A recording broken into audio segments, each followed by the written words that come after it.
Popular party ने बोलो, जिन लोगों ने यहाँ पे शासन किया महाराष्ट्र को खत्म करने की तरफ लेके गए, इस तरीके का शासन किया, इसीलिए हम लोग यहाँ, हमको आने की क्या जरूरत है महाराष्ट्र में? अभी हम देख रहे हैं बिहार में जो लोग आ रहे हैं वो कम से कम 3 पार्टी घूम के आ रहे हैं। बात नए लोगों पुराने लोगों की नहीं है, जो घूम के आ रहे वो भी तो सेवा कर रहे हैं लोगों की। जो घूम के आ रहे वो भी पब्लिक सेवा में है। तो लीडर की बात ये नहीं है कि पार्टी और उनका लीडर, पार्टी का लीडर कैसा है, किस तरीके का डेवलपमेंट ये पार्टी में हो रहा है, ये तमाम लोग सुनाएंगे। ये पार्टी तो बहुत लोग हैं यहाँ के, मुख्यमंत्री भी पार्टी बदले हुए। पार्टी बदलने की कोई बड़ी बात नहीं है, पार्टी तो कई लोग बदलते रहते हैं, ऐसी नहीं। लोगों को देख देख के ये लगता है कि अब ये फाइनल हमारी इनिंग है, इनके हाथ के नीचे हमारा विकास होगा, हमारा जीवन सही होगा, तो यही सोच के आ रहे लोग। हम तो वेलकम करेंगे। 2 दिन पहले कैबिनेट मंत्री अतुल साले इन्होंने आपके पक्ष के बारे में जो प्रवेश हो रहे हैं उसके ऊपर विरोध किया कि महाराष्ट्र में जिन लोगों को लिया नहीं जा रहा है इसलिए वो तेलंगाना टिकट नहीं मिलेगा, कर्नाटक में इतने टिकट काट दिए गलत। हे चालतंय का नाही तर माझा आवाज बंद झाला.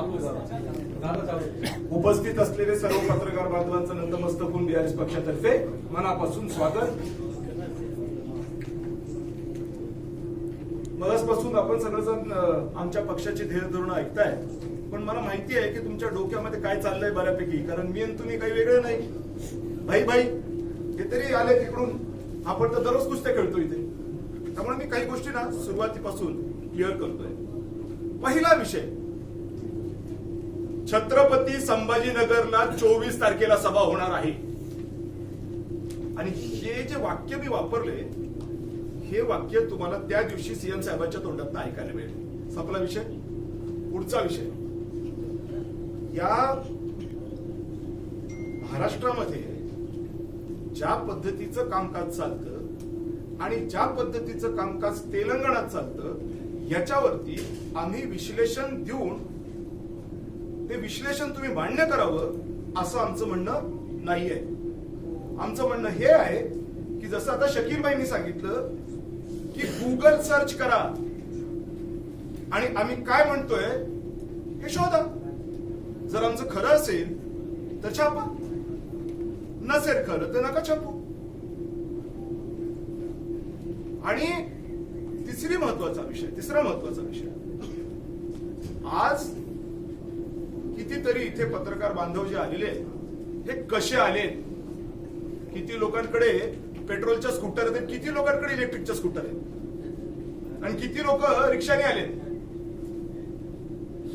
हे का?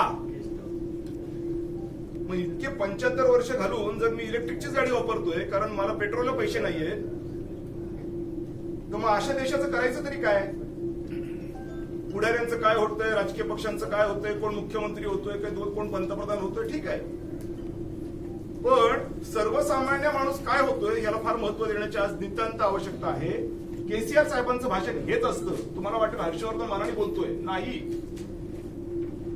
साहेबांचं हेच भाषण आहे की नेता आता है, जाता है, सीएम बनता है, नहीं बनता है, आमदार खासदार, जनता का क्या हो रहा है ये देखो, यही भाषण है. विषय जनतेचा आहे, राजकीय पक्षाचा नाहीये. आणि हा विषय कोण सॉल्व्ह करू शकतं याचं प्रात्यक्षिक झालेलं आहे, जे गुगलवरती दिसतंय. मग आता पेट्रोलच्या गाड्यांवरती यायचं आहे का इलेक्ट्रिकच्या गाडीत फिरायचं याचा प्रश्न आहे. पुन्हा सांगतो, राजकारणाचा विषय नाही, विषय परिवर्तनाचा आहे. कोण म्हणतंय की परिवर्तन करतो? मी नाही म्हणत. ज्या गोष्टी आहेत त्या म्हणताय. कुठे? Search Google.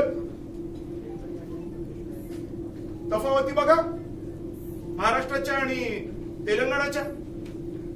एवढंच राज्य 2,96,000 कोटीचं बजेट तयार करतं आणि हे महाराष्ट्र आपण म्हणतो हे 5.25 लाख बजेट तयार करतं, ज्याच्यामध्ये 95,000 कोटीचं फिस्कल डेफिसिट आहे, 30,000 कोटीची महसुली तूट आहे. हा पैसा गेला कुठे? जर एक एवढंच राज्य 2,96,000 कोटीचं बजेट करतं, हे एवढं मोठं महाराष्ट्र हे प्रॅक्टिकली 4 लाख कोटीचं बजेट कसं करू शकतं? ज्याच्यामध्ये मुंबई आहे, ज्याच्यामध्ये विदर्भामध्ये कोळशाची खाणी आहे, ज्याच्यामध्ये नद्या आहेत, काय नाही महाराष्ट्रामध्ये. आणि महाराष्ट्राचे मुख्यमंत्री उपमुख्यमंत्री बेचारे दुसऱ्याची मर्सिडीज घेऊन फिरतात समृद्धी हायवे मध्ये. वाईट वाटतं आम्हाला. आपण जसं कॉलेजमध्ये फिरतो ना कधी कधी जुन्या जमान्यात सगळे तरुण असते त्यावेळेला, आपण तर म्हातारे झालो आता, की चला बाबा थोडी शायनिंग मारून घेऊया, दे रे तुझी पल्सर. तो प्रकार नाही तर काय होता मर्सिडीजचा, आम्हाला शिव्याने द्यायचे आहे, वाईट नाही बोलायचंय. अरे एक गाडी असू नये चांगली आमच्या मुख्यमंत्र्याकडे, त्यांनी कॉन्ट्रॅक्टरची गाडी घेऊन फिरावं.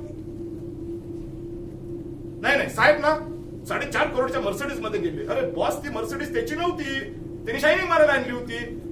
मुख्यमंत्री शायनिंग मारला, गाड्या आणतो दुसऱ्याचा, मग आमच्या राज्यातले पैसे कुठे गेले?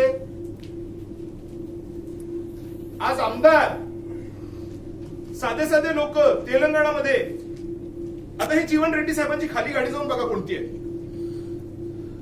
बुलेट प्रूफ फॉर्च्युनर आहे. आणि आपल्या मुख्यमंत्र्याकडे, माझं म्हणणं टीकेचं नाहीये, लक्षात घ्या, समृद्धीचं आहे. मग आमच्या राज्यात समृद्धी का नाही आहे? पोटतिडकी ती है, क्यों नहीं हमारे महाराष्ट्र का सीएम भी लैंड क्रूजर में घूमेगा, गवर्नमेंट ऑफ महाराष्ट्र का क्यों नहीं घूमेगा? घूमना चाहिए. महाराष्ट्र का चीफ मिनिस्टर है, तेलंगाना का चीफ मिनिस्टर का बंगलो देखिए और हमारा वर्षा बंगलो देखिए. महाराष्ट्र का चीफ मिनिस्टर बंगलो कैसा होना चाहिए? वो प्राइवेट बंगले अलग है. वो प्राइवेट बंगले है, वो वही तो बोल रहा हूं ना, बात वही चल रही है. गवर्नमेंट ऑफ महाराष्ट्र का आज का geographical natural resources commercial capital of India आज महाराष्ट्र में है, उसका बजट कितना है और तेलंगाना का बजट कितना है साफ तौर पे दिखता है. तो मुझे लगता है कि इसका अभ्यास होना चाहिए. और चौथी आखिरी बात कि आज गवर्नमेंट ऑफ इंडिया का बजट देख लीजिए, ये प्रैक्टिकल बातें बोल रहा हूं मैं. गवर्नमेंट ऑफ इंडिया का बजट का फर्स्ट पेज देखिए आप, कि गवर्नमेंट ऑफ इंडिया के बजट में ये दिख रहा है साफ तौर पे कि जीडीपी टू डेब्ट ratio is negative. GDP to डेब्ट रेशियो इज नेगेटिव बोले तो क्या है? आपका कर्जा बढ़ रहा है लेकिन आपके कर्जे के हिसाब से आपका इनकम नहीं बढ़ रहा है. तो जिसका कर्जा बढ़ रहा है, इनकम नहीं बढ़ रहा है, बेचने को कुछ बचा नहीं है, एलआईसी को बेच दिया आपने, तो फिर बचा क्या? और फिर क्या होगा इस देश का? जिस देश को बेचने के लिए कुछ नहीं है, इनकम नहीं बढ़ रहा है, कर्जा बढ़ रहा है. ये मैं नहीं कह रहा, बजट बुक कह रहा है गवर्नमेंट ऑफ इंडिया का, पढ़िए ना. इसको दुरुस्त करने के लिए केसीआर उत्तर है, क्योंकि उनके स्टेट में निकाल जाएंगे. बताए दुबई जाएंगे, आप चले जाएंगे, हम लोग कहां जाएंगे? हम लोग कहां जाएंगे? देश डूबने के बाद तो सारा पुलिस वाला भी नहीं रहेगा, घर पे घुस के मारेंगे गुंडे, तो क्या करेंगे? और ये मैं कुछ हवा की बात नहीं कर रहा हूं, ये प्रैक्टिकल है, सर्च कीजिए. और आखिरी बात जो मैं बोल रहा हूं कि सबसे इंपॉर्टेंट है कि इसका उत्तर केसीआर जी के पास है. कैसे? वापिस बजट बुक में जाइए तेलंगाना की. एक साल में 15.6% इंक्रीज है जीडीपी में. कितना है? 15.6% पर ईयर. यानी जो आदमी 100 रुपए कमा रहा था पिछले साल, इस साल वो 115 रुपए 60 पैसे कमा रहा है. इसका मोटा मोटी अर्थ ये होता है. और महाराष्ट्र में क्या हो रहा है, देश में क्या हो रहा है? कल 100 रुपए कमा रहा था तो आज उसको नौकरी नहीं है, वो 100 भी नहीं कमा रहा है. जीडीपी डिफ्लेटर इंडिया का चेक कीजिए, 3.5% है. यानी 100 रुपए खर्च कर रहे और निकल रहे कितने? तो 3.5 रुपये. कैसे चलेगा? मत लेके जा, क्या मैं मुसलमान हूं तो मेरी मोटरसाइकिल मत लेके जा, पैसा ही देना पड़ता है. ये देश का हालत है. इसका उत्तर केसीआर साहब के पास है. इसलिए हम लोग के जैसे लोग ना इससे प्रेरित होकर के जुड़े हुए हैं कि ये बंदे के पास उसका उत्तर है, जिसकी तलाश इतने सालों से आप कर रहे थे कि कोई तो बंदा है जो सेंस की बात करे. ये आदमी वो कर रहा है. और मुझे लगता है कि फिर बाकी के सब सारी चीजें तो हैं, जो भी चीजें हैं, ठीक है.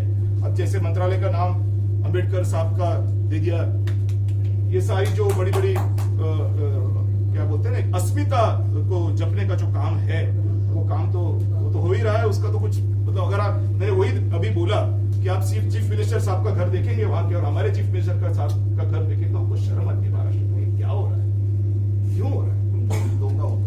तो ये सारी चीजें हैं. बाकी की जो स्कीम्स है, मैं वापस रिइटरेट करता हूँ, स्कीम्स इंटरनेट पे उपलब्ध है. सर्च कीजिए what are the development schemes of Telangana, you will get the entire thing. तो ये मेरा कहना था. और 24 तारीख को हम लोग सभा कर रहे हैं और पूरी ताकत से कर रहे हैं. ये मैं नहीं कह रहा कि भाई कोई अभय गढ़गांवकर, कोई हर्षवर्धन यादव, कोई कदीर मौलाना, कोई और कोई बंदा इसको जो है तो पूरा ये कर रहा है। ये जनता कर रही है। मैं अपडेट करना चाहता हूँ सारे प्रेस वाले लोगों को, अपडेट करना चाहता हूँ। मैं फील्ड पे घूमता हूँ हर रोज, हवाई जहाज में नहीं घूमता हूँ, मोटरसायकल पे घूमता हूँ, एसटी में जाता हूँ। अनेक लोकांनी मला बोलवत पाहिले पुण्याच्या, खरं का खोटं? त्यामुळे मी मार्केटमध्ये फिरणारा माणूस आहे, काय हॉटेल काय डोंगर येत नाही मला। मी 200% तुम्हाला सांगतो ही सभा यशस्वी होणार, भन्नाट सभा होईल। तुम्हाला सगळ्यांना आग्रहाचं निमंत्रण की तुम्ही या, बघा आणि ह्याच्या काही गोष्टी बोल। कदाचित मी राजकारणी भाषा नाही करत असेल, कधी कधी लोकांना वाटतं राजकारणात भाषा बोलायला नाही, बस झालं, लोक पण वैतागले त्या राजकारणाला।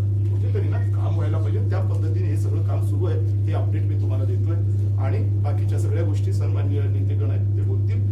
मी फक्त एका हेतूने इथं आहे आणि मला हे निश्चित माहिती आहे हाच माणूस काम करू शकतो आणि लोकांना ना आता काम पाहिजे, पांचटपणा नकोय आणि त्या पद्धतीने हे होणार मला विश्वास आहे। आणि शेवटचा एक विषय, लोकसभेमध्ये मागच्या वेळेला ज्या ज्या लोकांनी मला मतदान केलं आणि दुःखी झाले की हा माणूस निवडून नाही आला, या लोकांना एक उत्तर या बीआरएसच्या मॉडेलमधून उपलब्ध आहे। मी लढणार नाही लढणार ते जाऊ दे, पुढे बघू, पण ज्या गोष्टीसाठी यांनी मतदान केलं फॉर चेंज डेव्हलपमेंट, ती गोष्ट बीआरएस करते, प्रात्यक्षिक सादर झालेला है। इट्स डन एंड डस्टेड, कुछ प्रूफ नहीं करना है, कोई मैनिफेस्टो नहीं है कि हम ये करेंगे हम वो करेंगे, हमने कर दिया है। बाद में बोल रहे हैं चाहिए तो बताओ। अरे यहाँ के लोगों को बोल रहे हैं कि भैया तुम लोग कर दो, हम लोग नहीं आएंगे, बात खत्म। आप नहीं कर रहे हो, हमको भी नहीं कर रहे दे रहे हो, फिर बोल रहे हो यहाँ पे मत आओ, क्यों नहीं आएंगे भाई? हमारा भी राष्ट्र है, तेलंगाना का आदमी नहीं आ सकता। ये बीपी पाटिल साहब हमारे बन गए वहां खासदार जाकर के, बना है ना। अभी तो कोई बोल रहे थे अंकल ये तो हमारे हैं, बन गए ना वहां, तो फिर वहां का आदमी यहां नहीं बनेगा? क्यों नहीं बनेगा? और ये सारी चीज किसी को एमपी एमएलए बनाने का चक्कर नहीं है, ये देश की जनता का चक्कर है। ये जनता का चक्कर आप समझ के लीजिए। आप भी जनता ही, आप कौन है? आप और हम कौन है? We are also sailing in the same boat, everybody is sailing in the same boat. माझे बरेचसे पत्रकार मित्र विचार इलेक्ट्रिकच्या गाडीत येतात, अरे वाईट वाटोळ झालं सगळं, याला डीट करूया सगळे मिळून। काय काय